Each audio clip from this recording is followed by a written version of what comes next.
গোলকগঞ্জের বুক চিরে প্রবাহিত গঙ্গাধর নদী হয়ে উঠেছে এলাকাবাসীর দুর্ভোগের কারণ। বর্ষায় গঙ্গাধর নদী ভয়ঙ্কর হয়ে ওঠে। ভাঙনের ফলে প্রতি বছর শত শত পরিবার গৃহহীন হয়ে পড়ে। নদীর গর্ভে বিলীন হয়ে যায় হাজার হাজার বিঘা কৃষি জমি। একদিকে নদী কৃষি জমি গিলে খাচ্ছে, অন্যদিকে তৈরি করছে শুকনো বালির চর। সব মিলিয়ে কৃষকদের মাথায় যেন ভেঙে পড়েছে দুঃখের পাহাড়। বর্তমানে বর্ষার আগে পূর্ব গাইখোয়া গ্রামে শুরু হয়েছে ভাঙন, কিন্তু এই দুর্দশার খোঁজ নেয়নি প্রশাসন বা কোনো জনপ্রতিনিধি। অভিযোগ এমনটাই, শাসক দল বা বিরোধী দলের বিধায়ক কারো হেলদোল নেই বলে অভিযোগ। নেই ভাঙন প্রতিরোধে কোনো স্থায়ী উদ্যোগও। গোলকগঞ্জ থেকে আমাদের প্রতিনিধি প্রদীপ সেনের এক প্রতিবেদন। গোলকগঞ্জের সমজেলার মাঝ দিয়ে বয়ে গেছে গঙ্গাধার নদী। গঙ্গাধার নদীর অপূর্ব সৌন্দর্য ঠিকই, কিন্তু গঙ্গাধার নদীর প্রত্যেকটা জল, প্রত্যেক টোপা জল এখন গোলকগঞ্জবাসীর চোখের জলে পরিণত হয়ে গেছে। কারণ এই বর্ষাকাল আসলে গঙ্গাধার নদী এক ভয়ঙ্কর রূপ ধারণ করে। গঙ্গাধার নদীর ভাঙনের ফলে প্রত্যেক বছরে সব পরিয়াল গৃহহারা হচ্ছে, হাজার বিঘা কৃষিভূমি নদীর বক্ষে চলে যাচ্ছে। আর এই এমন করে নদীর বক্ষে চলে যাচ্ছে হাজার হাজার কৃষিভূমি, তার ভিতরে কিছু কৃষিভূমি বালুময় হয়ে একদিকে চর হয়ে উঠছে, আবার কিছু জমি আবার নদীর বক্ষে চলে যাচ্ছে। আরো দেখা যাচ্ছে যে একটি বারবার নদীর ভাঙন চলে যাচ্ছে, কিন্তু কোনো ধরনের কিন্তু প্রশাসন কিংবা মন্ত্রী বিধায়ক কারো কিন্তু কোনো খবর নেই।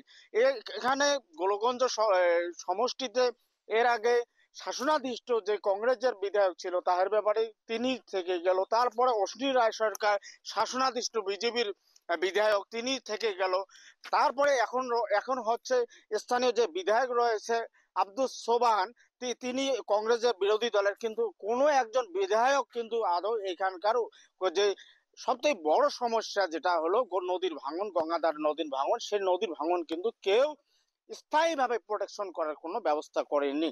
কি বলবে স্থানীয় রয়েছে ওনাদের কাছে একটু শুনবো। কি বলবেন আপনাদের এতদিন যাবত?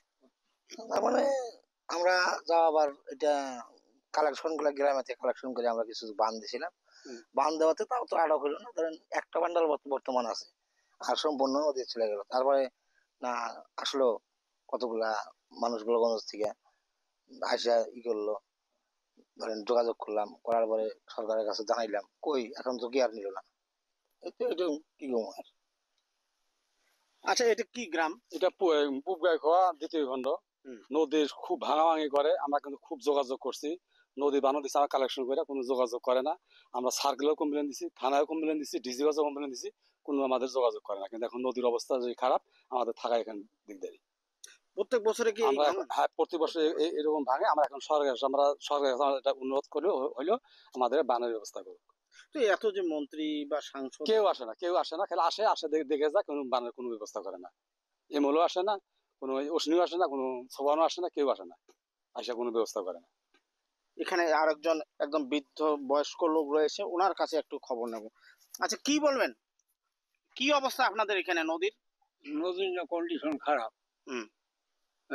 এপার ভাঙে ওপার ভাঙে, হচ্ছে গাইছর গ্রাম শেষ। এই গাঁও শেষ। আর কতটুকু আছে? কতটুকু আর অল্প। সব কোথায় চলে গেল? এই যে গাঙে গাঙে সব নদীর পক্ষে চলে গেছে। হ্যাঁ, নদীর পক্ষে চলে গেছে। আপনার আগে কত দূরে ছিল নদীটা?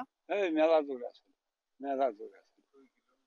হ্যাঁ, 2-1.5 কিলোমিটার ফাঁকত আসলো। তো আস্তে আস্তে প্রত্যেক বছরে চাপে আসছে। আরো এখানে একজন লোক রয়েছে, বয়স্ক লোক, ওনার কাছে। আচ্ছা, আপনি কি বলবেন নদী সম্পর্কে? নদীর জন্য তো অনেক দৌড়ি করলাম, এই এমএলএর বাড়ি ও এমএলএর বাড়ি, কেন মানে ওগুলো কোনো তথ্য দেয়নি। তো এখন আপনি কি কোনো আশা নেই সরকারের উপরে? সরকার এখন যদি না দেখে তার দৌড়ি কি করি আমরা তো এখন ভাষার মতন হয়ে গেছি। তো কি আহ্বান যে এখন যে এলা যদি সরকার যদি চোখ দেয় তাইলে আমরা টিকপের পাবো, আর না হলে পরে তো আমরা টিকপের পাওয়ার নাই, আমার তো সরি যাওয়া লাগবে। তো স্পষ্ট দেখা যাচ্ছে নদী পাড়ের যে লোকজন আছে যথেষ্ট হতাশ। মানে সব যে মন্ত্রী, এমএলএ, সাংসদ বা যে স্থানীয় প্রশাসন রয়েছে সবাইকে আবেদন নিবেদন করে হতাশ হয়ে পড়েছে। কোনো কারণ কি, কোনো সুফল আজ অব্দি লাভ করেনি। তো এখন এমন কি চলে থাকবে, এমন ভাঙন আগামী দিনে কি এর কোনো স্থায়ী কোনো প্রোটেকশন হবে না? এই পূব গাইখোয়া থেকে আমি Pradip Kumar Sen, NK TV Bangla, Assam, north east, Golakganj.